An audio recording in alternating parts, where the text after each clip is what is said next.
For a moment, she didn't recognize Ebi. Then her eyes widened in shock.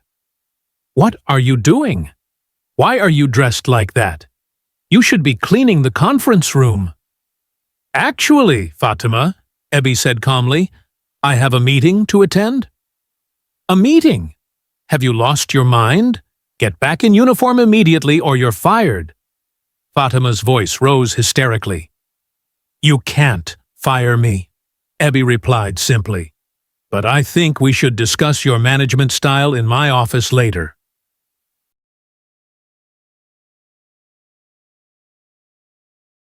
Ebi Moboer Olotu, or Ebi as everyone called her, swept the marble floors of Zenith Towers with practiced efficiency.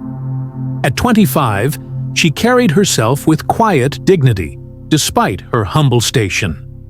Her dark skin gleamed with sweat as she moved through the prestigious office building in Victoria Island, Lagos, where the city's elite conducted their business affairs. "Ebi, you missed a spot again!" The harsh voice of Fatima Abubakar, the facilities manager, echoed through the hallway. Fatima, tall and imposing in her tailored suit, pointed a manicured finger at an almost imperceptible smudge on the glass door. "Do I need to remind you that this is the most exclusive business address in Lagos? Excellence is not optional here." Ebi lowered her eyes. "Sorry, Ma. I will clean it properly." "See that you do. And when you're finished here, the executive washrooms need attention." Born in Bayelsa State to an Izon family of modest means, Ebi had dreamed of becoming an architect. Her father, a schoolteacher, had encouraged her education until his sudden death 5 years ago. With her mother already gone, Ebi had abandoned her studies to care for her younger siblings. Now, she lived in a cramped one-room apartment in Ajagunle, rising before dawn to prepare breakfast for her siblings, 16-year-old Preye and 14-year-old Timi, before embarking on the grueling commute across the city. Ah, the invisible woman hard at work. Ebi turned to see Kwame Ajay, the head of security, approaching with his characteristic swagger. "Good morning, Mr. Ajay," Ebi replied politely. "Morning?" Kwame laughed, checking his expensive watch. "It's almost noon, my dear. But I suppose time moves differently when you're—" He gestured vaguely at her cleaning supplies, occupied with such important matters. "I am grateful for this position, sir," Ebi responded automatically. "Suit yourself. Some people are just meant to serve others, I suppose. By the way, there's a coffee spill in the main conference room. The Madaki Group is having a meeting in 30 minutes. The Madaki Group, one of Nigeria's biggest conglomerates, owned by the formidable Alhaji Ibrahim Madaki, a business magnate known for his ruthlessness in business and philanthropy in public. His company occupied the top 3 floors of Zenith Towers. By late afternoon, Ebi's back ached from bending and scrubbing. She had cleaned the conference room, prepared Nasir Madaki's office according to Fatima's exacting instructions, and was now mopping the lobby floor as the workday ended. "Watch where you're going!" A sharp voice cut through the ambient noise as someone collided with Ebi's mop bucket, sending dirty water across the pristine floor. Ebi looked up to see Nasir Madaki, the son and heir apparent of Alhaji Ibrahim. At 32, Nasir was known for his sharp business acumen and sharper tongue. "I'm very sorry, sir," Ebi said, immediately dropping to her knees to sop up the spilled water. "Do you have any idea what these shoes cost?" Nasir demanded. "More than you make in 6 months, I'd wager." "Nasir, please," a gentle voice intervened. It was clearly an accident. Ebi glanced up to see Alhaji Ibrahim himself. Unlike his son, the elder Madaki was known for his courteous treatment of everyone, regardless of status. "Father, this incompetence is exactly what I've been telling you about," Nasir said. "Enough! Alhaji Ibrahim said firmly. Then, to Ebi's surprise, he extended his hand to help her up. "Are you all right, my dear?" "Yes, sir. Thank you." "What is your name?" "Ebi Moboere Olotu, sir. Everyone calls me Ebi." Something flickered in Alhaji Ibrahim's eyes. "Olotu? From Bayelsa?" "Yes, sir." The older man seemed about to say something more when Fatima came rushing over. "Alhaji Madaki, please accept my deepest apologies for this incident," she said, shooting Ebi a venomous look. "That won't be necessary," Alhaji Ibrahim said mildly. Outside, darkness had fallen over Lagos. As Ebi waited at the bus stop, she couldn't shake the feeling that something significant had happened. The way Alhaji Ibrahim had looked at her, his recognition of her surname, it was strange. When Ebi reached her neighborhood in Ajagunle, Preya rushed toward her. "Ebi, a lawyer came looking for you. He said it's very important." "A lawyer? Did he say what he wanted?" "No, but he left his card and said to call first thing tomorrow. He said it's about Papa's estate." Ebi took the card, her exhaustion momentarily forgotten. Their father had left nothing but debts and their mother's old family home in the village, which they had been forced to sell to pay for his funeral. "There must be some mistake," Ebi murmured, but she tucked the card carefully into her purse. Little did she know that her life was about to change in ways she could never have imagined. The next morning, Ebi woke earlier than usual. The lawyer's card, embossed with the name Kofi Mensah-esque, and the address of a prestigious law firm in Ikoyi, felt heavy in her pocket as she prepared for work. She called the number from a public phone near the bus stop. "Good morning. My name is Ebi Moboere Olotu. I believe you came looking for me yesterday." "Ah, Miss Olotu." The voice on the other end was warm, with a hint of a Ghanaian accent. "Yes, I've been trying to locate you for several weeks. I represent the estate of the late doctor, Tonye Olotu. It's imperative that we meet as soon as possible." Ebi frowned. Dr. Tonye Olotu was my uncle, my father's brother. He died over 10 years ago. "Indeed. However, certain provisions of his will have only recently come into effect. Would you be able to visit my office this afternoon?" Ebi hesitated. Taking time off work would mean facing Fatima's wrath, but this seemed important. "I can come at 5:30, after my shift ends." "Excellent. I'll expect you then." Throughout the day, Ebi found her mind wandering to the mysterious meeting ahead. Her uncle Tony had been a successful physician who'd moved to Ghana in her childhood. The family had lost touch with him years before his death. "Ebi!" Fatima's sharp voice cut through her thoughts. "Daydreaming again?" The executives from Technovate are arriving for their meeting with Nasir Madaki in 15 minutes, and the presentation room isn't ready. "Sorry, Ma. I'll take care of it now." As Ebi hurried to prepare the room, she nearly collided with Kwame, who was escorting visitors. "Always in a rush, always making mistakes," he tisked, loud enough for the visitors to hear. "Take care not to spill anything on our important guests." Ebi kept her eyes down, feeling the familiar burn of humiliation. One of the visitors, a dignified older woman in a stylish Ankara outfit, gave her a sympathetic glance. At precisely 5 p.m., Ebi removed her uniform and changed into her modest but clean dress. She had told Fatima she had a doctor's appointment, earning her a skeptical look, but grudging permission to leave on time. The law offices of Mensah and Associates occupied the 12th floor of a gleaming skyscraper in Ikoyi. Ebi felt out of place in the marble lobby with its security guards and well-dressed professionals. "I have an appointment with Mr. Kofi Mensah," she told the receptionist nervously. To her surprise, she was immediately escorted to a spacious corner office with panoramic views of Lagos Lagoon. Kofi Mensah, a distinguished man in his 60s, rose to greet her. "Miss Olotu, thank you for coming." He gestured to a leather chair. "Please, be seated." Ebi perched on the edge of the chair. "Mr. Mensah, I'm confused about why I'm here. My uncle died years ago and we weren't close." "That may be true, but Dr. Olotu was very specific in his will." Mensah opened a file on his desk. "Your uncle was a remarkably successful man, Miss Olotu.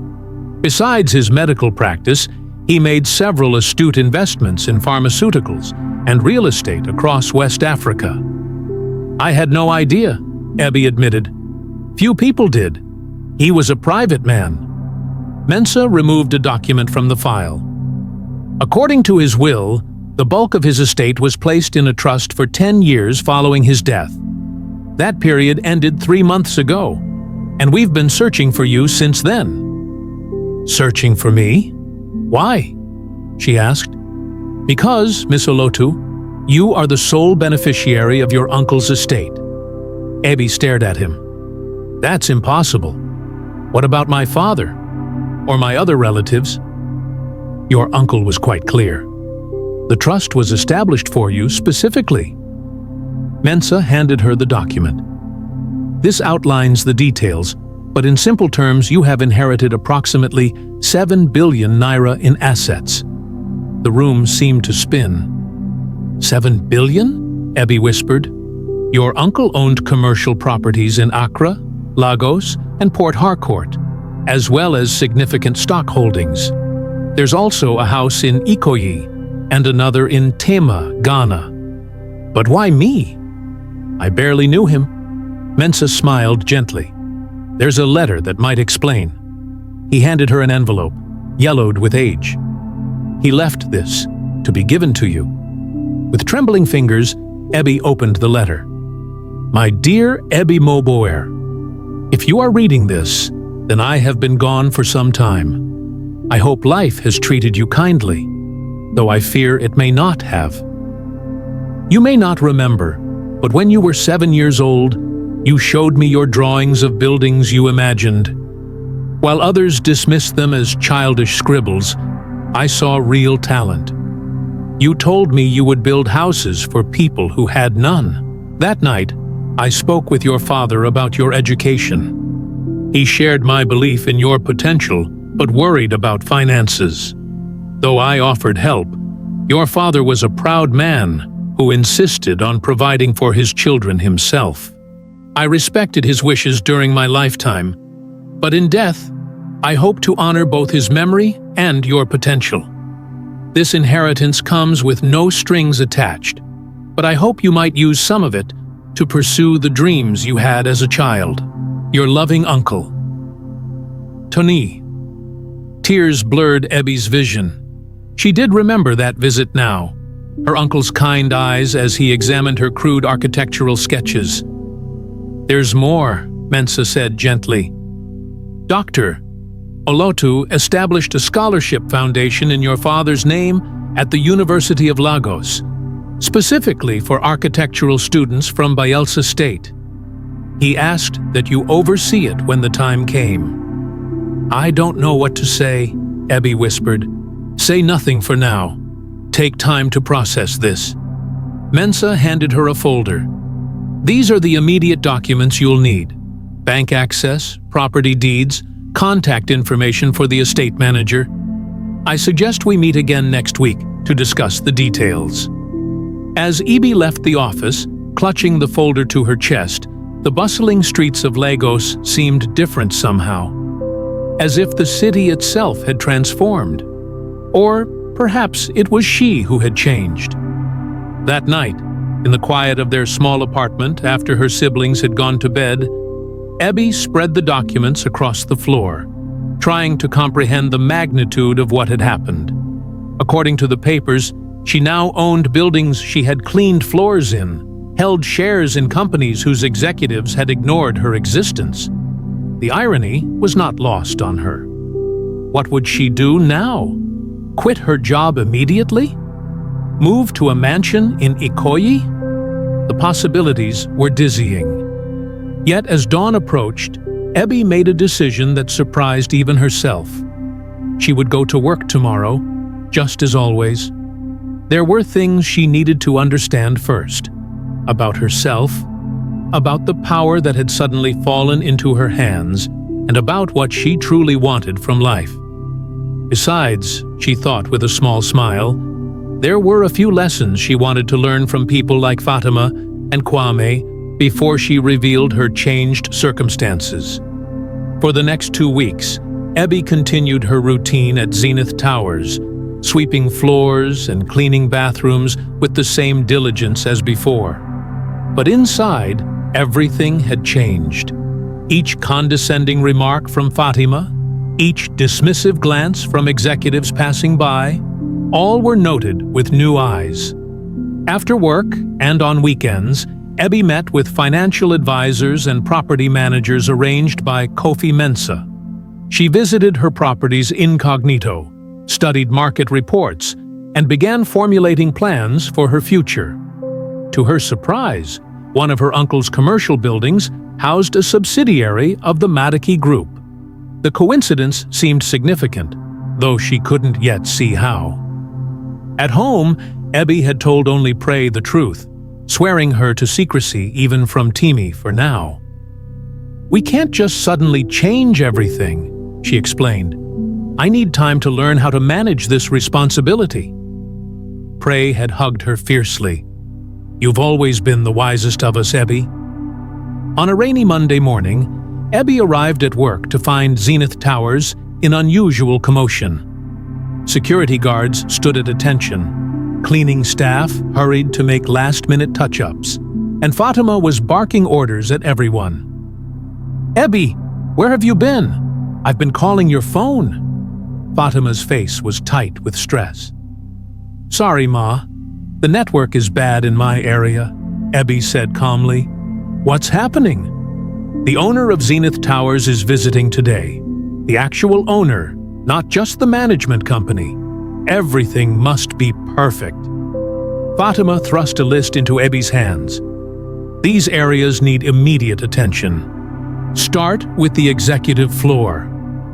As Ebby made her way to the service elevator, she overheard snippets of conversation. "They say it's someone who inherited the building recently. I heard it's a foreign investor who's been buying up half of Victoria Island." Ebby smiled to herself. Her meeting with the property manager had revealed that Zenith Towers was indeed part of her inheritance, one of the most valuable commercial properties in her portfolio. She had scheduled this inspection weeks ago, but had deliberately kept her identity concealed from the management company. By mid-morning, the building was buzzing with anticipation. Ebby worked methodically, ignored as always, listening as executives speculated about the mysterious owner. Around noon, she slipped away to the staff locker room. From her bag, she removed a garment bag containing a tailored suit in rich navy blue, a silk blouse, and leather heels, all purchased during a discreet shopping trip with Kofi Mensa's wife, who had taken Ebby under her wing. Ebby changed quickly, applied subtle makeup, and released her hair from its severe bun, allowing it to frame her face in soft curls. The transformation was remarkable. The invisible cleaner replaced by a confident businesswoman. As she made her final adjustments, the door opened and Fatima entered. For a moment, she didn't recognize Ebby. Then her eyes widened in shock. "What are you doing? Why are you dressed like that? You should be cleaning the conference room." "Actually, Fatima," Ebby said calmly, "I have a meeting to attend." "A meeting? Have you lost your mind? Get back in uniform immediately or you're fired." Fatima's voice rose hysterically. "You can't fire me," Ebby replied simply. "But I think we should discuss your management style in my office later." Leaving Fatima sputtering in confusion, Ebby walked out and took the executive elevator to the top floor. The receptionist, who had never given Ebby a second glance before, immediately stood. May I help you, ma'am? I'm here for the ownership meeting. Please inform Mr. Adeyemi that Ms. Olotu has arrived. The receptionist's eyes widened slightly at the name, but she quickly made the call. Moments later, a flustered middle-aged man in an expensive suit hurried out. Ms. Olotu, we've been expecting you. He extended his hand. Emmanuel Adeyemi, building manager. We were told the new owner's representative would be joining us. Ebi smiled. I am not the representative, Mr. Adeyemi. I am the owner. The shock on his face was quickly masked by professionalism, but Ebi had seen it. The same look of disbelief she'd encountered repeatedly over the past weeks. Of course, Miss Olotu. The board is waiting in the main conference room. Please, follow me. As they walked, Adeyemi chatted nervously about occupancy rates and maintenance issues. Ebi listened attentively, asking occasional questions that revealed her unexpected knowledge of property management. The conference room fell silent as she entered. Around the polished table sat 12 people, the building's management team and, to her surprise, both Nasir Madaki and his father. Ladies and gentlemen, Adeyemi announced, may I present Ms. Ebimoboere Olotu, the new owner of Zenith Towers. The silence deepened before erupting into murmurs of surprise. Ebi caught sight of Kwame near the door, his usually confident expression replaced by open shock. Ms. Olotu? Alhaji Ibrahim rose slowly, recognition dawning on his face. The young woman from the cleaning staff? Yes, Alhaji Madaki. Ebi inclined her head respectfully. That's correct. Nasir's face contorted. This is absurd. She was mopping floors 2 weeks ago. And I did an excellent job, Ebi replied calmly, taking her seat at the head of the table. Now, shall we begin? I understand the Madaki Group's lease is up for renewal. The meeting proceeded with Ebi demonstrating a grasp of business that left the room increasingly uncomfortable. She had studied these contracts thoroughly with her advisors, understood the market rates, and knew exactly where the previous management had been lax. When Nasir attempted to dismiss a maintenance issue as trivial, Ebi silenced him with precise knowledge of the problem. The water damage in the East Corridor has been reported 6 times in the past year, she said.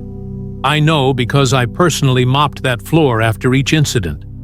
The underlying pipe issue was never addressed properly, just patched. That ends now. As the meeting concluded, Alhaji Ibrahim requested a private word. When the others had filed out, he regarded Ebi with new respect. Your father was Thomas Olotu, wasn't he? Ebi nodded. You knew him? We were at university together many years ago. He helped me pass my engineering exams.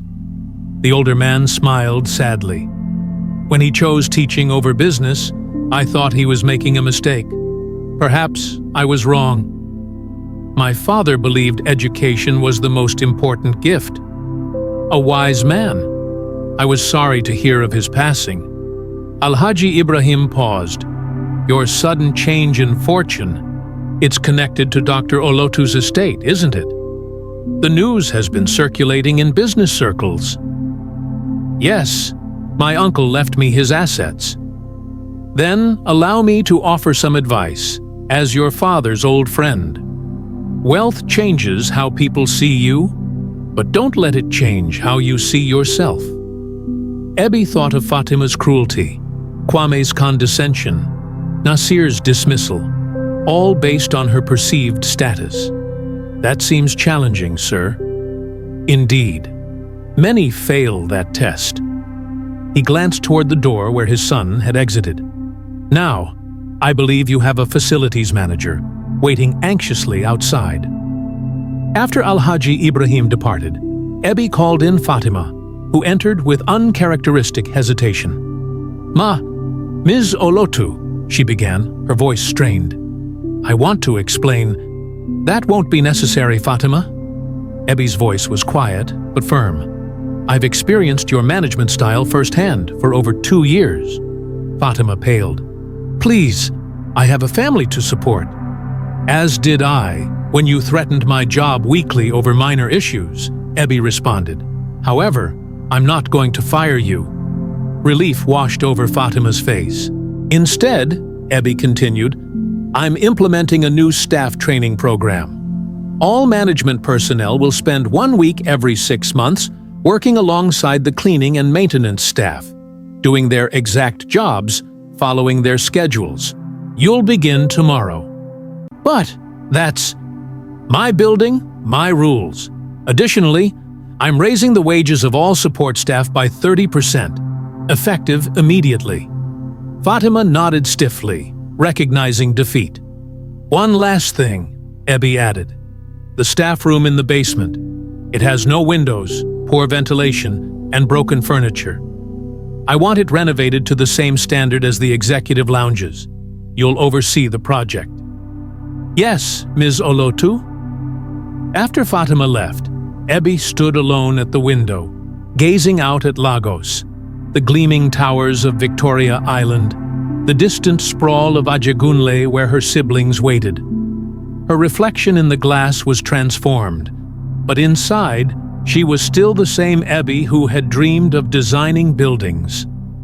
That evening, as workers streamed from Zenith Towers, many stopped in surprise at the sight of their former cleaner exiting from the executive elevator, now dressed in business attire.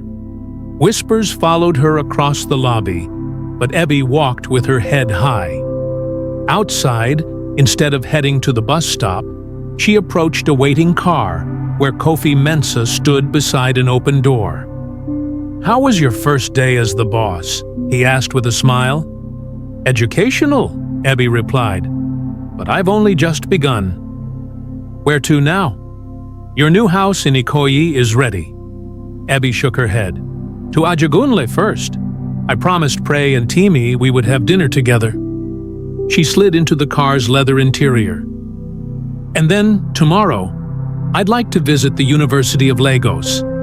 I think it's time I completed my architecture degree." As the car pulled away from Zenith Towers, Ebi gazed back at the building she now owned. Her uncle's gift had changed her circumstances overnight, but she recognized that the true wealth lay in what she chose to do with it. In the weeks that followed, Lagos buzzed with the story of the millionaire cleaner who now controlled a business empire. Some called it luck, others called it justice.